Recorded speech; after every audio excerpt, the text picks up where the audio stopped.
all of a sudden the Tactix were able to get lots of defensive ball, pushing out that scoreline 10-4, and they never really recovered from there. Both teams are so incredibly skillful. You're not going to turn around a 10-goal deficit just on skill execution, because everyone on that court is pretty much as equally skilled as the next person. You're going to win it on the passion. Because sometimes there can be a team that drops off a little bit, and they don't want to have a blip in a grand final, especially in Melbourne, where the Vixens are going to have their 8th player screaming, shouting, doing all those things for them. I certainly think Paige's sort of deterioration through the game, through no fault of her own, just through the injury, I think that certainly played a part in the Swifts' sort of crumbling final quarter.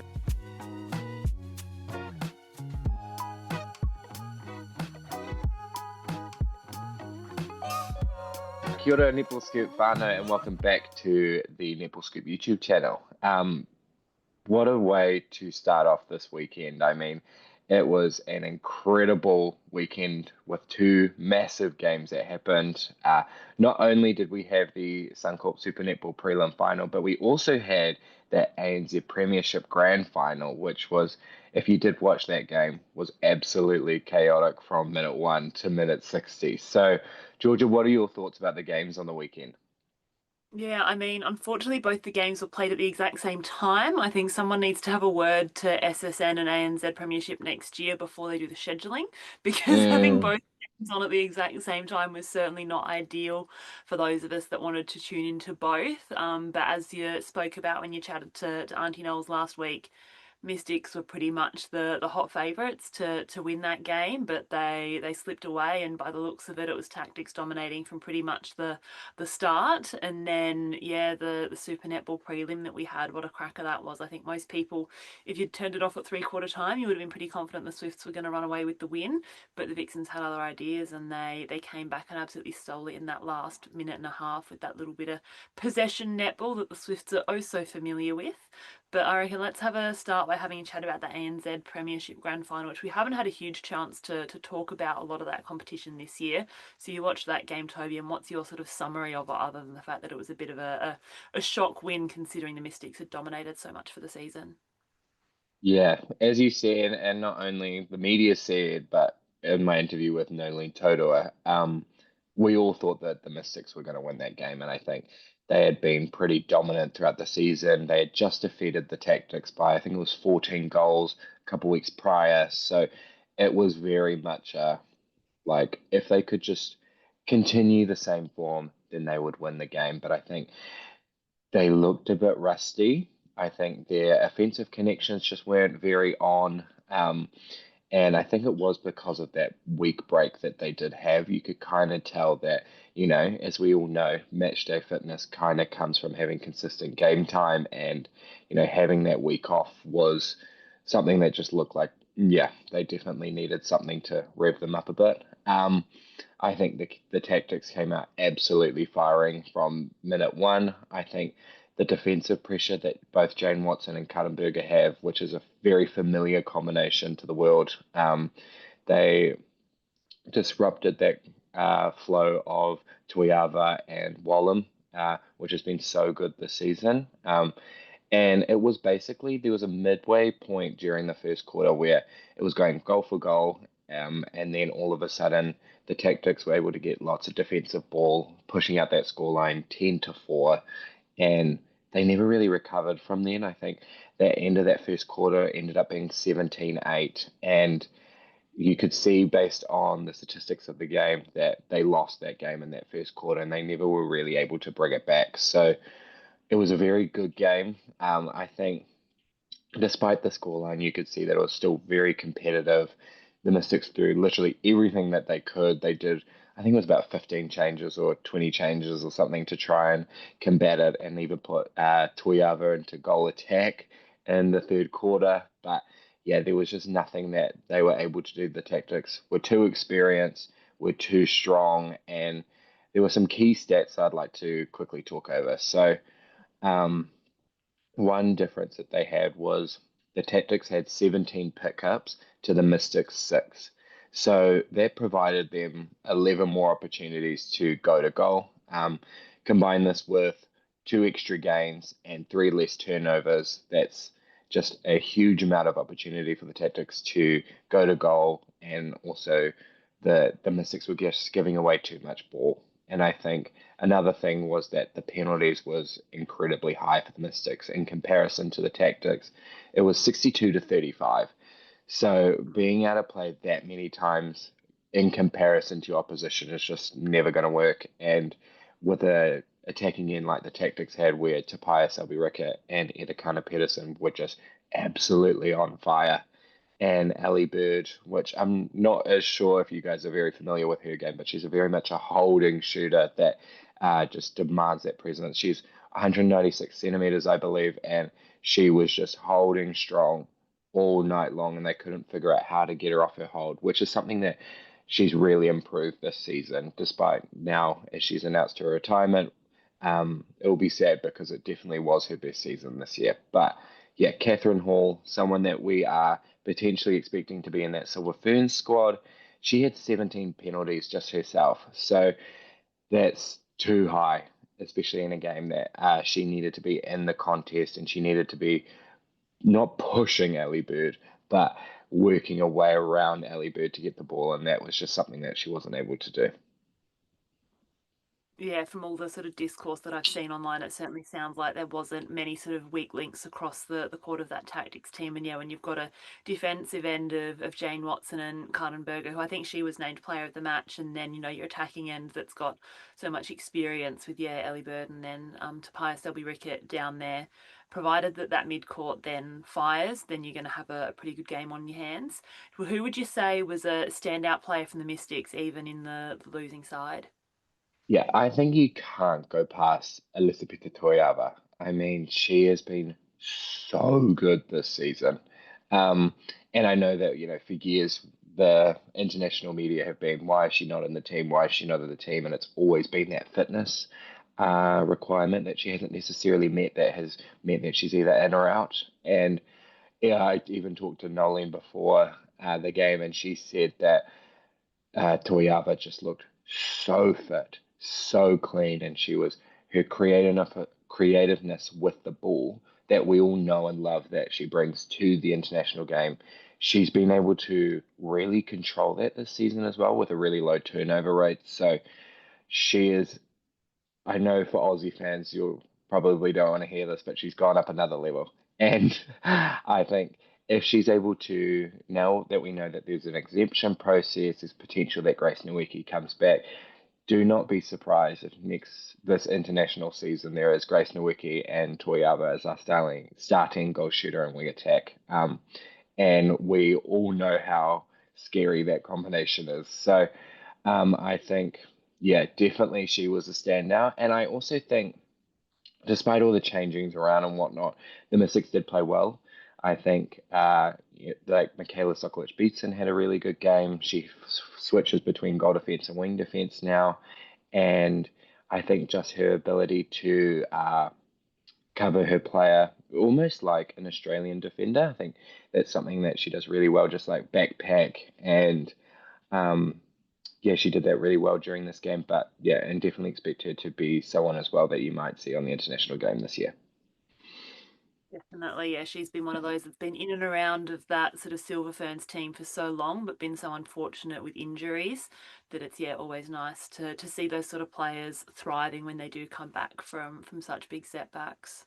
Yeah, for sure. And I mean, let's go into that SSN prelim final, because that was insanity.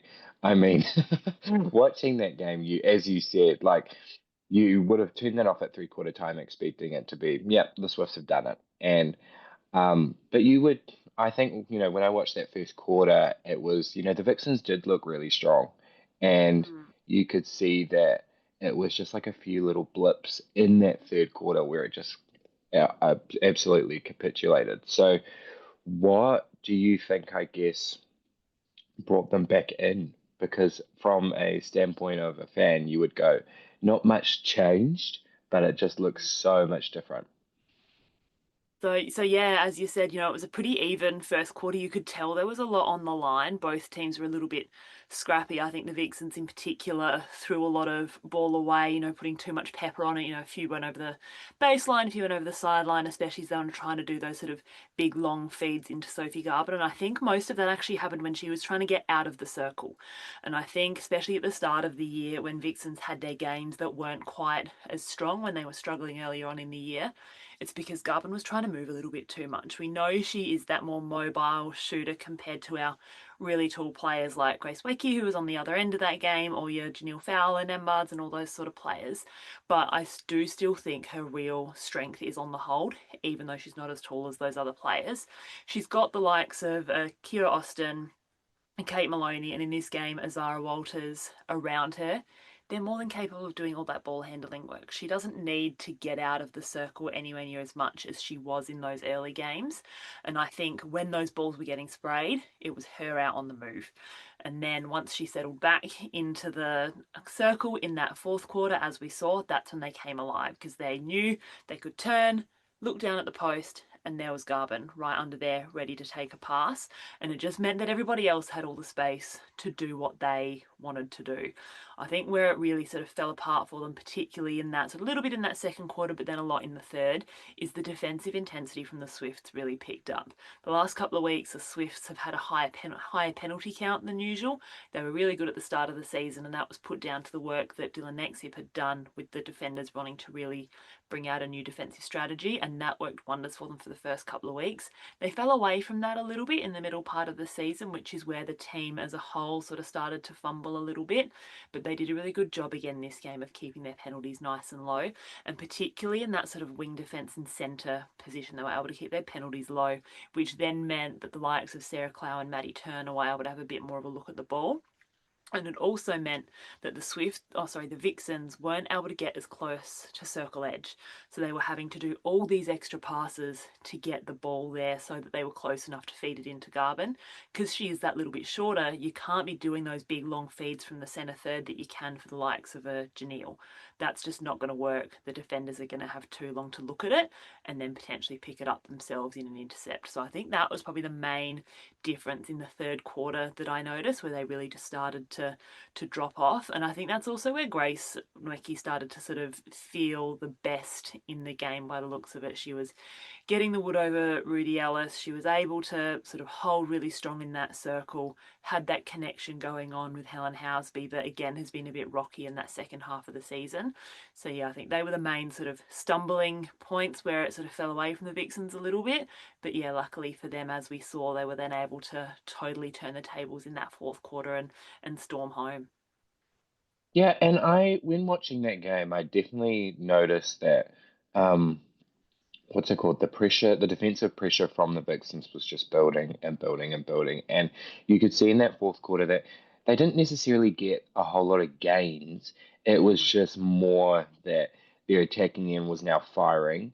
That built pressure to when it went down to their defensive end, that if something went wrong, you could tell that the Swiss were almost frazzled because they could see that the Vixens had it so easy down the other end. What are your thoughts on the Vixens defensive end during that last quarter?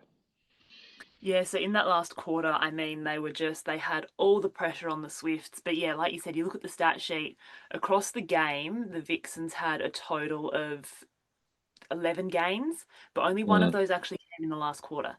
So they mm, actually, every single other quarter, they had more gains than that last one, but it was still in the end where they were able to really capitalize. Because if you then have a look at the turnovers for the Swifts, across the game, they had 13, but in that final quarter, they had 4.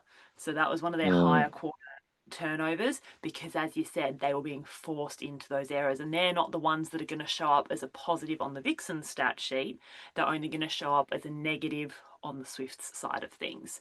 So I think another thing that sort of probably built throughout the game, which was actually some feedback that Simone gave Rudy Ellis in one of their timeouts, was Grace White from the Swifts kept driving really deep into that pocket for a really long ball. And they were having that confidence to keep passing it to her.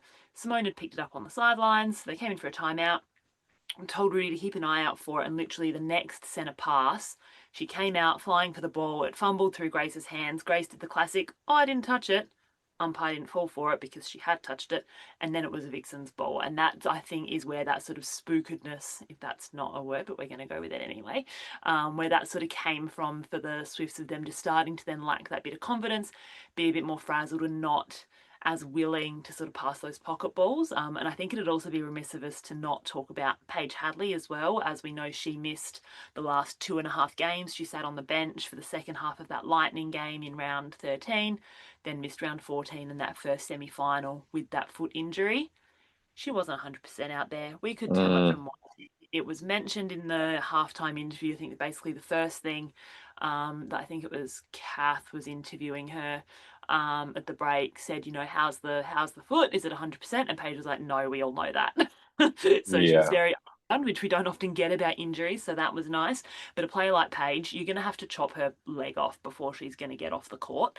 So you could tell that as the game started to progress and as it was getting more intense and closer, she probably didn't have quite as much ability to lift as we would typically see in the past.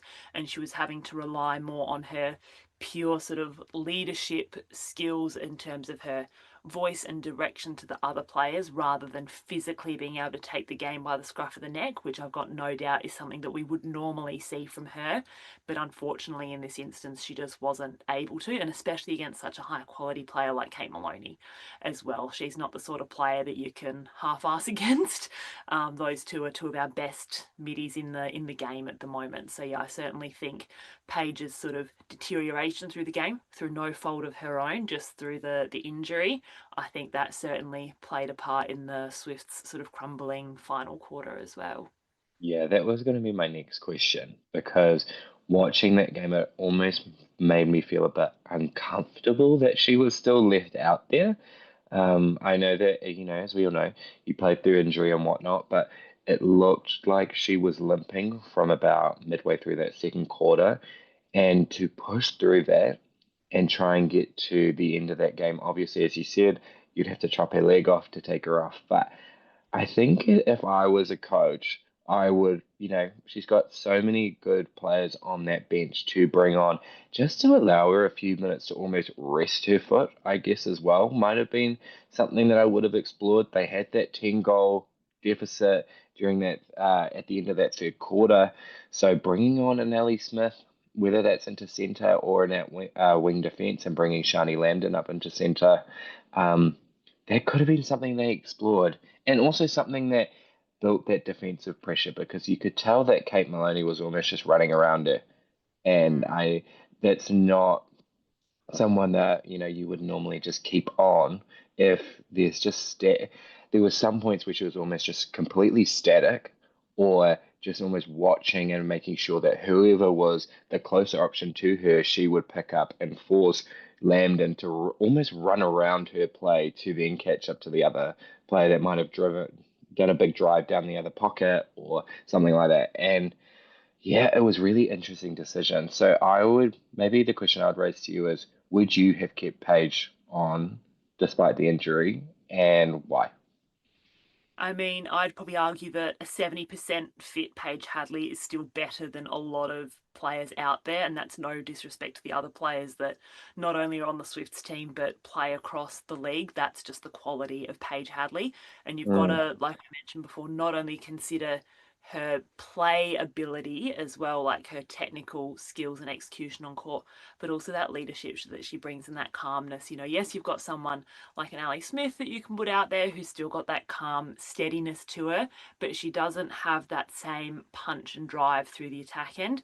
But Paige didn't necessarily have that either, but she still had that sort of leadership aspect. Or then you've got Shani Lambden. She came into centre the week before, but still had a really high rate of turnovers. I think she finished the game with 8 turnovers, which, as a wing defence who spent a quarter in centre, is far too many. And then we also mm, had Verity Simmons on the bench as well, who she started the game at wing attack, but fairly promptly, I think probably halfway through that first quarter, was then subbed off to bring in Grace White instead, and she absolutely dominated. I think that's probably the best game Grace White's played all year. She had something, mm, 30 plus feeds, 30 plus goal assists, because she was sort of having to do the majority of the work.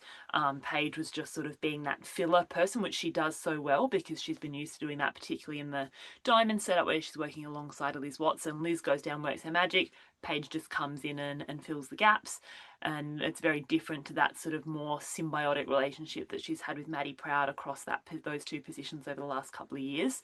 But I also, in terms of the injury, I don't think Paige is too valuable of a player that if she was going to absolutely ruin herself for, next week's potential game if they'd made it through, I don't think Bryony would have kept her on if there was any risk that she wasn't going to be fully fit for next week's game as well. Because what's the point in winning this week if you then can't play her next week?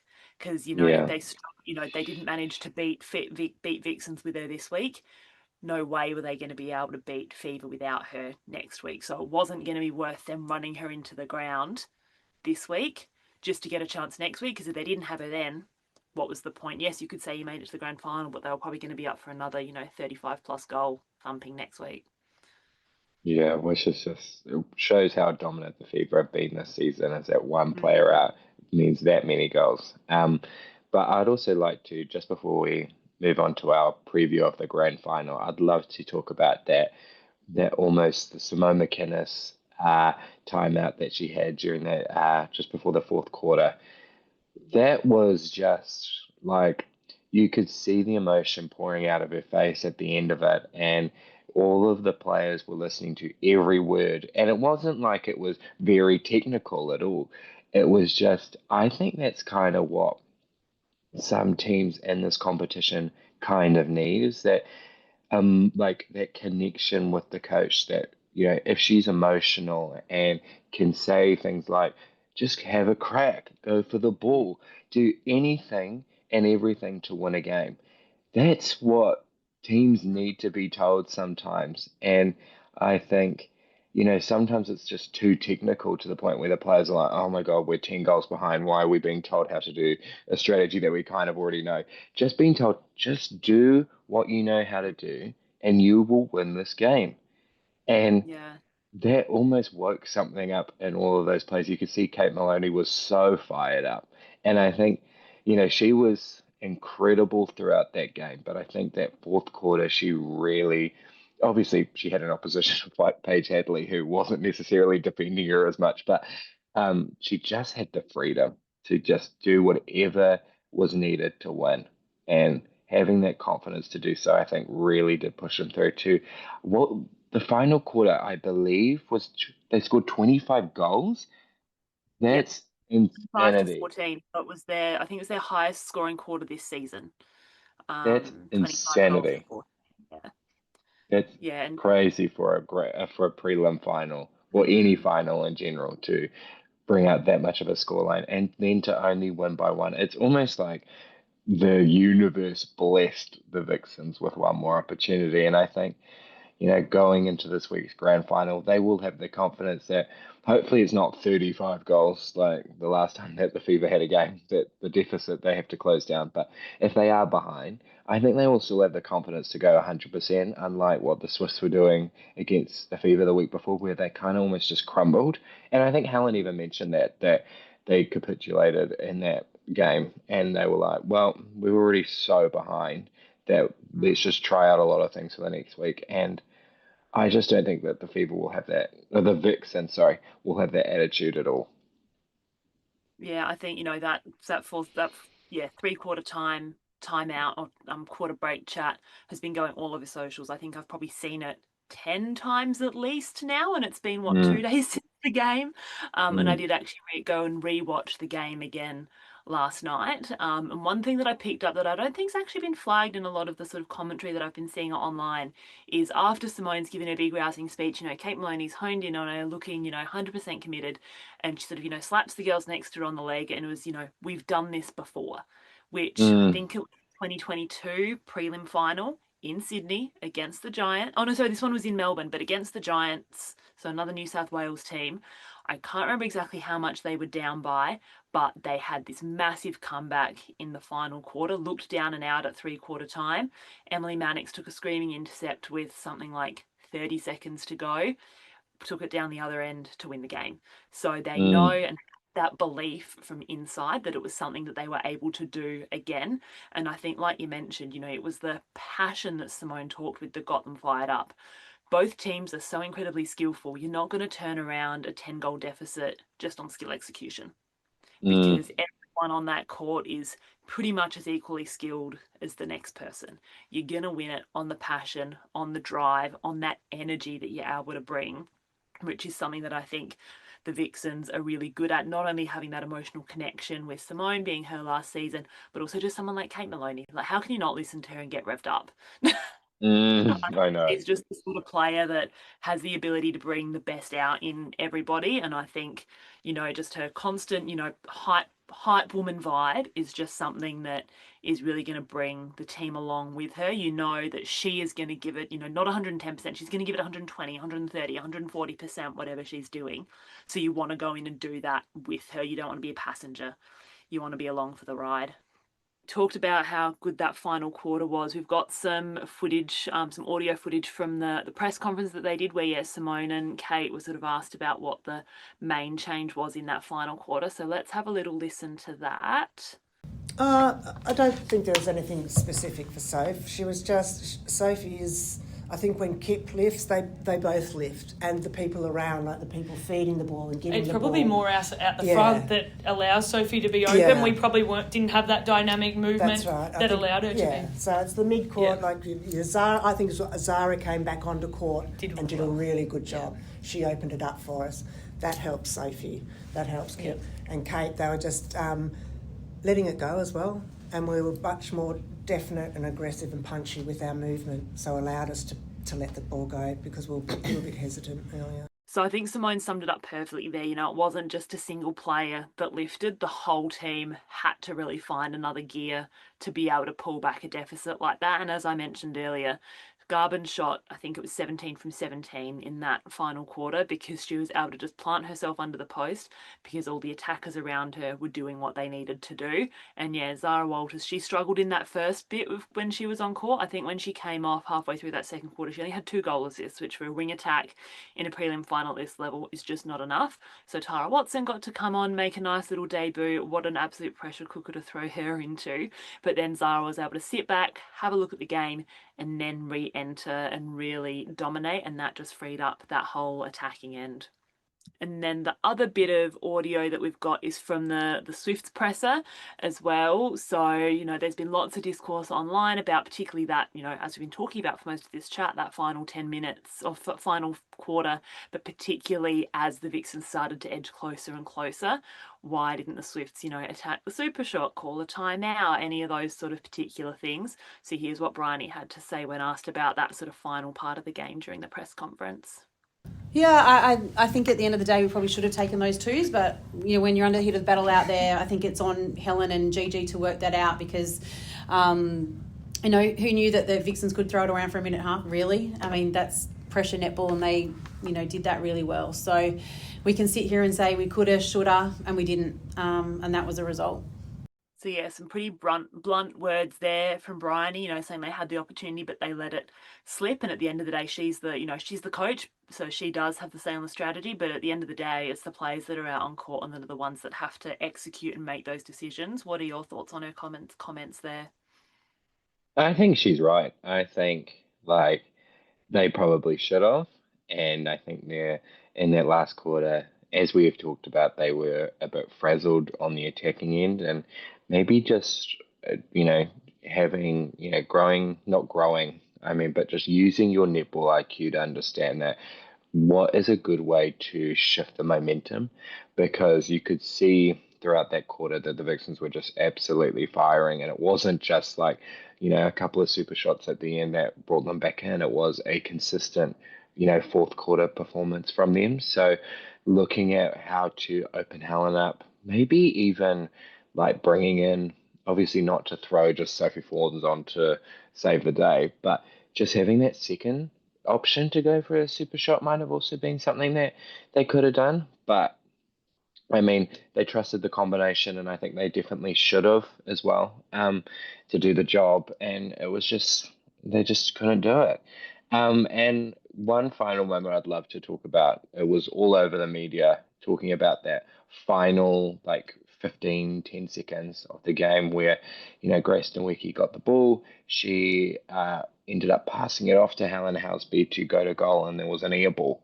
And a lot of the conversations actually center around why did Grace pass the ball? And I think, watching the clip back, and, I bet you people are going to call me biased in this, but I don't care. You can do whatever you want. But just looking at it, where Grace got the ball, it wasn't in her shooting range anyway. And I know that, she should have just shot it, which most people would have just done a big Hail Mary and hope for the best. But I think what her reasoning was is that Helen looked like she was on the outside of the circle trying to do a drive into that 2 point range, which would have won them the game if she had actually, planted herself in that 2 pointer and then shot the goal. So rather than going through a draw, which I bet you by that point, with Paige Hadley injured and, they've gone through that horrendous game last week, that they probably didn't even have the confidence. Well, they wouldn't have had the confidence that they probably could have won the extra time anyway. So I think that's maybe in, the split second decision, that's what she thought. And, but to think that, Helen was quite close to the goal and then airball too is not ideal either. And I think it is quite easy to blame one player. And, there was a whole lot of things that they could have done during that one specific play to get themselves an extra point or whatnot. But I just did want to address that because that was a whole. I even saw someone say, well, I don't think that they should re-sign Grace Nowicki for the Swifts next season based on that one play. I was like, you guys are nuts. So she, like, one play, and you guys have said that, she's been incredible the entire season, practically the second best goal shooter in the competition.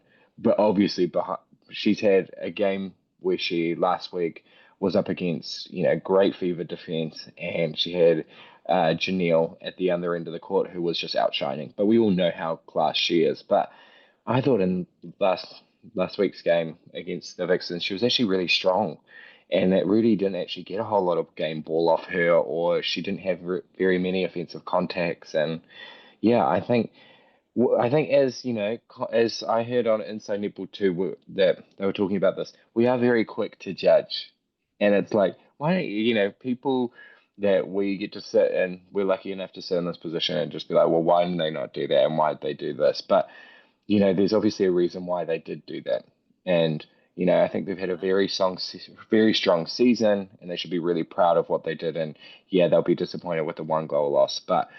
To think that one play might not get a player re-signed is just a crazy sentiment to have. So yeah, definitely interesting media around this game. So I'm glad that we've kind of been able to dissect all the moments. But I would love to move into that grand final, which I know is coming up this weekend, Saturday, 2nd of August at 7:30 p.m. AST. To think that, we would have never have thought that the Melbourne Vixens would be heading now to a home grand final after how they begun the season, but now they do. They will be going up against the West Coast Fever in Melbourne at John Cain Arena. So, Georgia, what are your thoughts, I guess, going into that grand final about the Vixens side? Yeah, well, I mean, I think the Vixens said it themselves. If you looked at them after the first 2 or 3 rounds of the season, even they didn't see themselves getting this far. So I think that's a real impressive feat for them to have, dropped those first couple of games. And even the few that they had early on that were wins, they were shaky wins. Like, they only just got over the Giants, they only just got over the Mavs, who then finished up in that sort of lower half of the ladder. And even just before finals started, they only just got over the Firebirds, who finished with the wooden spoon. So yeah, they certainly haven't had the easiest ride to get there, and I think for a lot of it they probably have been riding on the emotion of Simone's retirement, which I think is probably something she's sick of hearing about in the media. She just wants them to go out and win because they want to win, but you certainly can't deny that that's probably a little bit of an extra motivator for them. I think the key for them winning, which is what I've said for these past 2 games, is going to be, I don't think it's just going to be Kira Austin this time. I think it's going to be that shooting combination of Garvin and Austin together. We know that Austin can step up and win games. She's proven that for us multiple times. Garvin's the one that's still a little bit iffy, can still fade in and out of games. So I think her ability to stand up, especially after having a below par game against the Fever last time they met, is going to be a real key for them. And the other area that I think they're going to really need to tidy up is that penalty count. The last couple of weeks have been quite high for them, particularly Rudy Ellis. So she's going to be one that, she's had good practice against the Tall Timbers. She played against Grace Mackey last week, Romelda Aitken-George the week before that, and then the week before that she was back against Janelle Fowler-Nembard again. So she's had 3 weeks in a row to perfect that technique of disrupting the ball into a tall holding shooter. Obviously, Janelle is one of the best to have ever done that job, so it's going to be an extra level that's required from her. But yeah, I think, we saw in the last year in the grand final that all of those players have got the ability to lift and perform for that extended period. It's just going to be a matter of now they've had 2 such intense, tight, close games over the last couple of weeks that have been really fueled by emotion. Can they keep it up for a 3rd week in a row? Because that's going to be a really tricky task when you're just riding on that adrenaline so much through the games, to actually be able to then settle it down and sort of do that execution side of it is going to be really tricky. And as we mentioned as well, a lot of what they did this week was force the Swifts into errors. They're a lot easier to force into errors than a side like the Fever. And so I think they're going to need to be extra good at, crossing all the T's, dotting all the I's, so that they're doing all the right stuff from that perspective. Because, the Fever aren't going to fumble anywhere near as much ball as most other sides would in the competition when you put them under a bit of pressure. Yeah, I really do think that it's going to be the defensive end that's going to be a massive issue for the Vixens this week. I mean, they're just not a team that gets a whole lot of games. And I think, Keddy has been really strong at that this season. I think she's been kind of their shining light, I guess, in terms of getting that gained ball and putting herself into those attacking gaps, which end up almost forming. But I think she's really got to drive onto Alice T. Neal and make sure she doesn't have the ball, and they put the ball into one of the Kransbergs and at centre. I think force them to play with the ball. Don't let Alice have the ball. I think that's like by far the strategy that's gonna give them the most success. Just for that lack of experience for the Kransbergs, but they have been strong this season, but they've just got a lack of experience in comparison. And also, I think in that game against the Swifts in that last half, or especially that last quarter, Rudy Ellis was doing a lot of flies. And I think that really was a strategy that put a lot of pressure. I think you mentioned that before, a lot of pressure onto the feed earlier. And whether it was successful a whole lot of times, it wasn't they didn't get a whole lot of game ball. It was just more generating that turnover because they built up that pressure. Obviously, Janelle is just going to be like, well, you could just pass it to me in here and I'll be standing here if Rudy Ellis goes. So just creating a little bit of a slight difference to that strategy to allow that kind of play to still happen is going to be crucial for them. Yeah, definitely. And what do you think in terms of the Fever? They've been the dominant team since round 3 or 4 when it was that Janelle came back. What do you think is going to be key for them in making sure that they can come away with the win as most people are expecting them to do?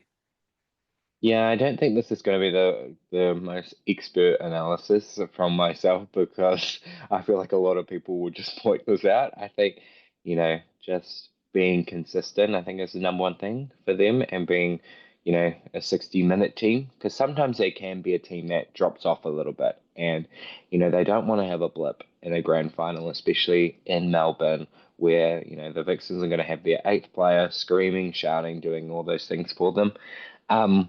I think, as we've mentioned in previous videos before, the connection between Alice and Janelle has been incredible this season. So just making sure that the ball is in both of their hands. I think as well,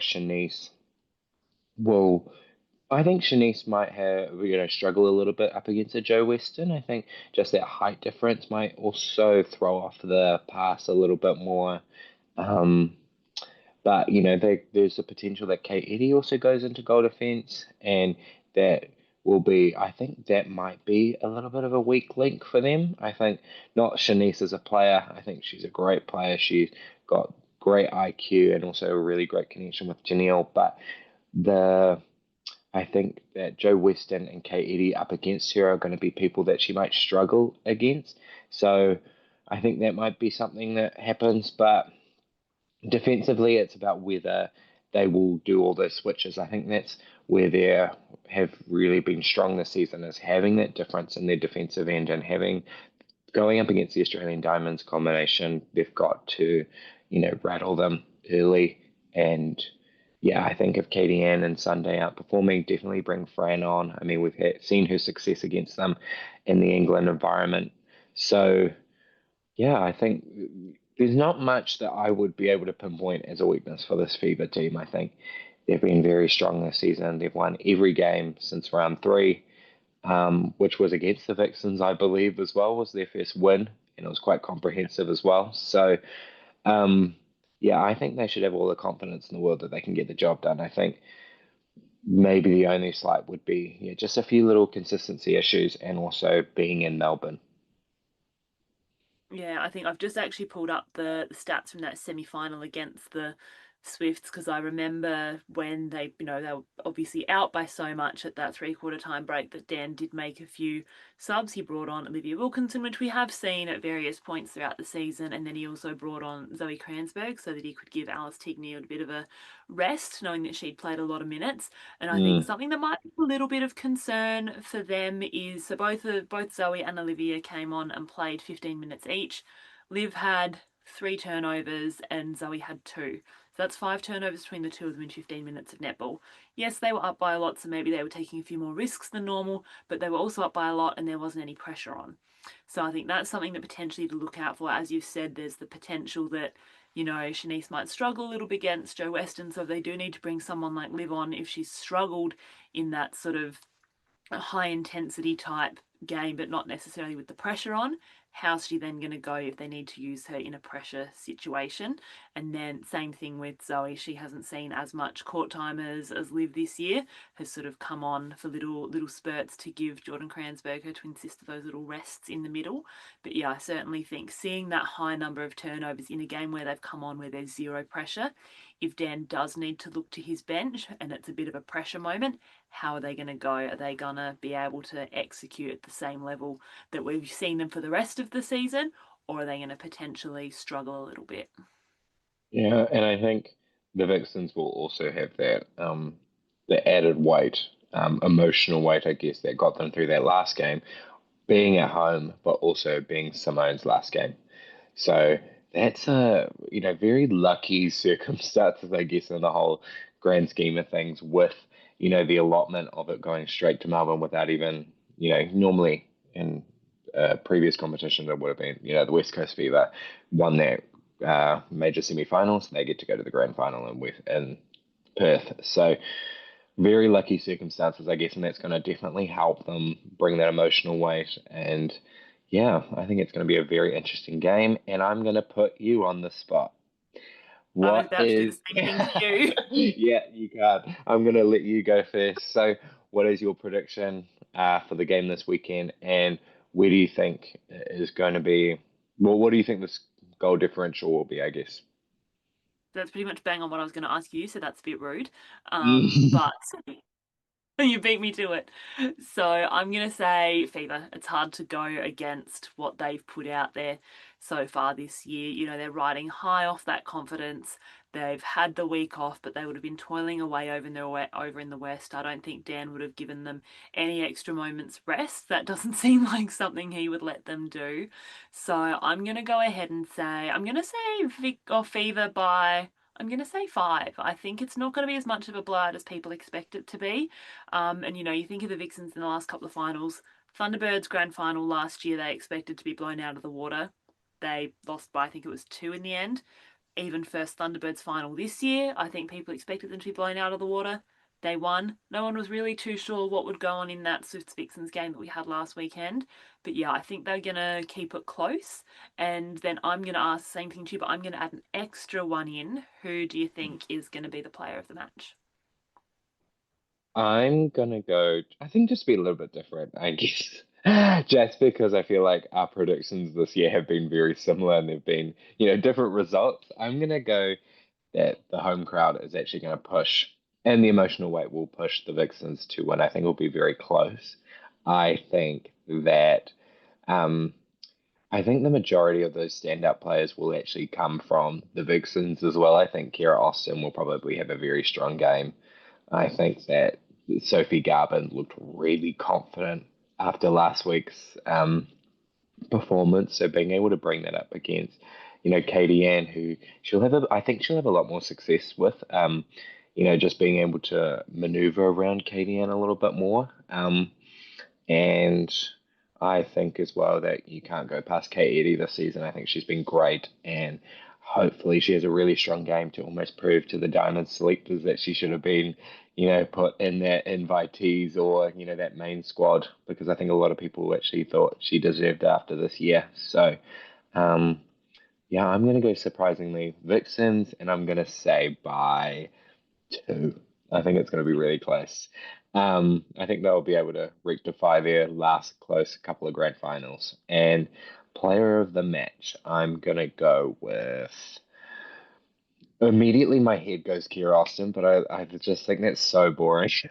Not bad. But I just think, she's been, she's always really stand out in those really tough games. But I'm just going to go something a bit different. I'm going to go with who I thought was going to be MVP for the season, who was Kate Maloney.